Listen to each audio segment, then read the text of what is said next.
भाइयों एवं बहनों, जय श्री गुरुदत्त। आप सबका शाश्वत ज्ञान गिरनार से चैनल में स्वागत और अभिनंदन है। भाइयों बहनों, तत्कालीन साधना मूलक कठोर और दक्षिण के आचार्यों के शास्त्र सम्मत धार्मिक सिद्धांत के प्रतिकूल अध्यात्म या भक्ति के मार्ग को धर्म, जाति, वर्ण, लिंग आदि से मुक्त रखते हुए उसे सबके लिए सुगम कर उत्तर भारत में भक्ति के सरल सिद्धांत को प्रचारित करने वाले तथा तत्कालिक इस्लाम की प्रबल आंधी से व तैमूर के निर्मम आक्रमण से लेकर बाबर के आधिपत्य आक्रमण तक समूचे समाज में राजनीतिक और सांस्कृतिक पराभाव के काल में भी भारतीय संस्कृति के प्रबल रक्षक के प्रथम भक्त संत पुरुष स्वामी रामानंदाचार्य ही थे। उन्होंने आज से कोई 700 वर्ष पहले ही आज की हिंदी भाषा में अपने मतों को प्रचार कर उत्तर भारत में भक्ति आंदोलन को एक मजबूत जनाधार प्रदान किया था। वह पहले ऐसे आचार्य थे जिनके बारे में प्रचलित कहावत है, द्रविड़ भक्ति बुझो लायो रामानंद, यानी कि उत्तर भारत में वैष्णव भक्त को प्रसारित करने का श्रेय मुख्यतः स्वामी रामानंदाचार्य को ही जाता है। स्वामी रामानंदाचार्य जी ने रामानंदी संप्रदाय वैरागी संप्रदाय का प्रचलन किया था। स्वामी रामानंदाचार्य का जन्म माघ कृष्ण पक्ष सप्तमी संवत 1356 को प्रयाग में एक कान्य कुब्ज अध्यात्म विचार वाले ब्राह्मण परिवार में हुआ था। इनके पिता का नाम पुण्य सदन तथा माँ का नाम सुशीला देवी था।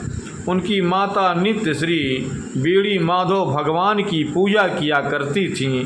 कहा गया है कि एक दिन वे मंदिर में श्री बेड़ी माधव भगवान के दर्शन करने गईं तो वही उन्हें देववाणी सुनाई दी, हे माता, तुम पुत्रवती हो। और उनके आंचल में एक माला और दहनार्थ शंख प्रकट हुआ। उस दिव्य परम प्रसाद को वह पाकर बहुत प्रसन्न हुई और अपने पतिदेव को सारी बात बताई। फिर एक दिन माता ने देखा कि आकाश से एक दिव्य प्रकाश पुंज आ रहा है और वह दिव्य प्रकाश पुंज आकर उनके मुख में समा गया। तत्काल तो वह डर कर बेहोश हो गई, पर होश आने पर वह अपने शरीर में एक अपूर्व शक्ति का संचार महसूस करने लगी। शुक्ल लगन में प्रातः काल में तेज ओज आभा युक्त एक शिशु का अवतरण हुआ, पर सदप्रसूता को बिल्कुल पीड़ा न हुई। उस शिशु के शरीर पर कई दिव्य चिन्ह थे। माथे पर तिलक का निशान स्पष्ट था। कुल पुरोहित ने उस दिव्य बालक का नाम रामानंद रखा। बालक रामानंद के खेलने के समय अक्सर एक तोता रोजाना उनके पास आ जाता और राम राम शब्द रट लगाया करता था। वही राम राम का शब्द कालांतर में बालक रामानंद के जीवन और भक्त का आधार बन गया।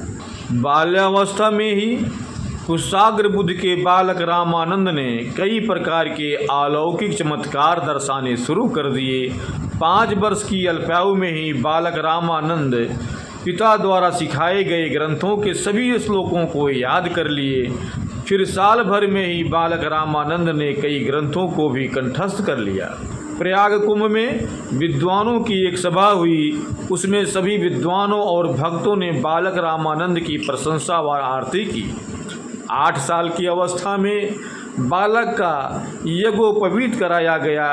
बचपन से ही अध्यात्म विचारों वाले माता पिता ने बालक रामानंद को माघ शुक्ल द्वादशी के दिन विद्वान ब्राह्मणों के सलाह पर पलाश का डंडा देकर काशी के पंचगंगा घाट के निकट स्वामी राघवानंद के श्री मठ में भेज दिया। इसी मठ में शिक्षा प्राप्त करते हुए रामानंद ने वेद पुराणों और अन्य धर्म ग्रंथों का सूक्ष्मता से अध्ययन किए तथा प्रकांड विद्वान बन गए। इसी श्री मठ में रहने के दौरान ही रामानंद ने कठोर तपस्या भी की थी। रामानंद जी अपने गुरु स्वामी राघवानंद से शिक्षा प्राप्त कर देश की यात्रा पर निकल गए। उन्होंने दक्षिण एवं उत्तर भारत के अनेक तीर्थ स्थानों की यात्रा की और समाज में फैली जाति, धर्म, संप्रदाय आदि संबंधित विषमताओं को बहुत करीब से देखा। अतः उन्हें दूर करने के लिए मन में उन्होंने दृढ़ संकल्प कर लिया। उन्होंने भक्ति को ही मोक्ष का एकमात्र साधन के रूप में स्वीकार किया।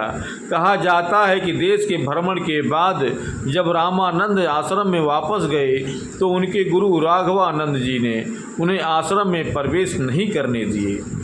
उन्हें यह कहकर मना कर दिया कि तुम दूसरी जात के लोगों के साथ भोजन किए हो, तुमने जाति मान मर्यादा का ध्यान नहीं रखा, इसीलिए अब तुम हमारे आश्रम में नहीं रह सकते हो।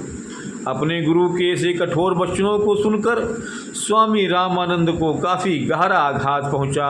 उसी समय उन्होंने अपने गुरु के आश्रम को त्याग दिया और उन्होंने समाज में व्याप्त जाति भेद का खुलकर विरोध करना प्रारंभ किया।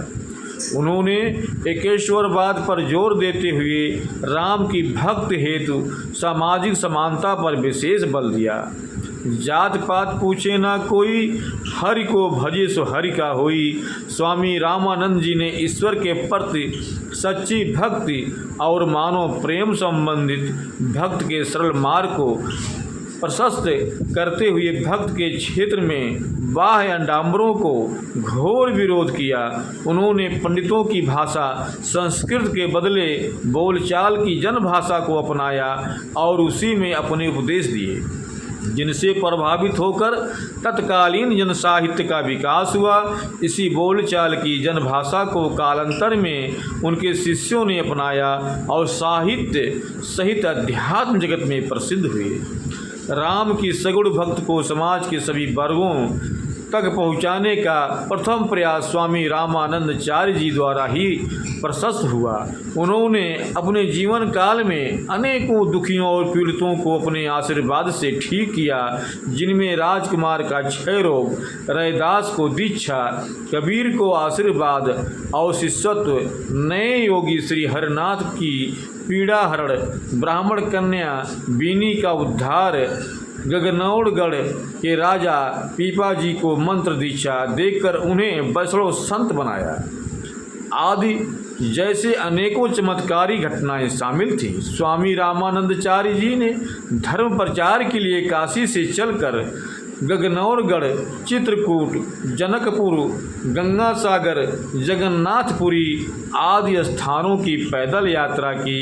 उन्हीं के तपोबल के कारण आज रामानंद संप्रदाय का विशाल पंथ वृक्ष पूरे देश भर में लहलहा रहा है। यद्यपि दक्षिण भारत में आलवर संत और साहित्य में राम भक्त का वर्णन 9वीं शताब्दी के पूर्वार्ध में ही प्रारंभ हो गया था, परंतु उत्तर भारत में इसका प्रचार मुख्यतः 13वीं शताब्दी में स्वामी श्री रामानंदाचार्य के प्रयास से ही संभव हो पाया। फिर शीघ्र ही राम भक्त की पावन सुरसरी देश के एक कोने से दूसरे कोने तक प्रवाहित होने लगी, जो संपूर्ण देश की एकता को आबाद करने में सहायक सिद्ध हुई। तत्पश्चात फिर संपूर्ण देश ही वैष्णव भक्त श्री राम और श्री कृष्ण जी की अविरल धारा प्रभावित हुई, जिससे संपूर्ण देश का कण कण ही हरे राम हरे कृष्ण की पावन धुन से गुंजित हो गया। इसने भारतीय समाज में नवीन आशा, आत्मविश्वास तथा स्वाभिमान की भावना को जागृत की। राम भक्त के माध्यम से स्वामी रामानंदाचार्य जी ने सामाजिक विषमताओं और बाहरी आडंबरों में जकड़े भारतीय समाज के विभिन्न वर्गों में सामाजिक समरसता तथा समन्वय की भावना को पैदा कर देश में आत्मविश्वास और सामाजिक चेतना जनित नव जागरण जागृत की। कालांतर में उनकी राम भक्त धारा दो धाराओं में प्रभावित होकर समाज व देश को सिंचित करने लगी। एक निराकार निर्गुण राम भक्ति तथा दूसरी साकार सगुण अवतारी राम भक्त के रूप में एक का प्रतिनिधित्व किया महात्मा कबीर जैसे महान ज्ञानी संत ने। जात पात पूछे ना कोई, हरि को भजे सो हरि का होई का दिव्य संदेश देकर तो दूसरे को व्यापक स्वरूप प्रदान किया गोस्वामी तुलसीदास जैसे मर्यादित भक्त संत ने। सिया राम मैं सब जग जानी का अमृत पान कराकर राम भक्त संबंधित ऐसे दिव्य शंखनाद समूचे समाज को जोड़ने का एक महामंत्र ही बन गया। स्वामी रामानंदाचार्य जी ने राम भक्त की पावन धारा को हिमालय के तपा स्थल से उतारकर गरीब और वंचितों के द्वार तक पहुंचाया, जिसमें भक्ति और साधना को नए आयाम प्राप्त हुए, जिसमें जाति प्रथा सामाजिक विभेदता उपलावित होकर दूर बह गए। फिर उन्होंने सभी जाति के लोगों को अपना शिष्य बनाया और स्त्रियों की दयनीय स्थिति को ऊपर उठाने के लिए ईश्वरीय आराधना का द्वार महिलाओं तक के लिए भी खोल दिया। स्वामी रामानंदाचार्य के 12 प्रमुख शिष्य धन्ना, सेनदास, रैदास, कबीर, पीपा, भावानंद, सुखानंद, सुरानंद, परमानंद, महानंद, पद्मावती, सुरसरी आदि थे।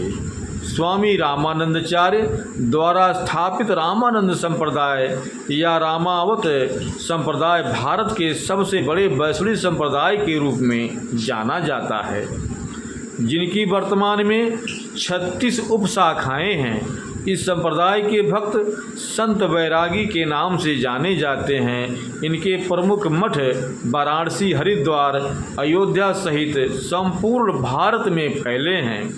स्वामी रामानंदाचार्य जी के पवित्र चरण पादुकाएं आज भी काशी स्थित श्री मठ में रखी हुई है, जो रामानंद संप्रदाय का केंद्रीय आचार्य पीठ है। स्वामी रामानंदाचार्य ने अपने उपदेशों के लिए जनभाषा हिंदी को ही प्राथमिकता दी है। उनके द्वारा रचित पुस्तकों की संख्या 8 बताई जाती है, जिनमें हिंदी भाषा में तथा संस्कृत भाषा में लिखी गई थी। स्वामी रामानंदाचार्य लगभग 112 वर्ष की दीर्घायु भक्तिमय जीवन यापन करते हुए वर्ष 1411 ईस्वी में राम राम करते हुए सर्वदा के लिए श्री राम में एकाकार हो गए। भाइयों एवं बहनों, अब हम अपने शब्दों को यहीं पर विराम दूंगा। पुनः मिलेंगे अगले वीडियो में। जय श्री गुरुदत्त, जय श्री गुरुदत्त।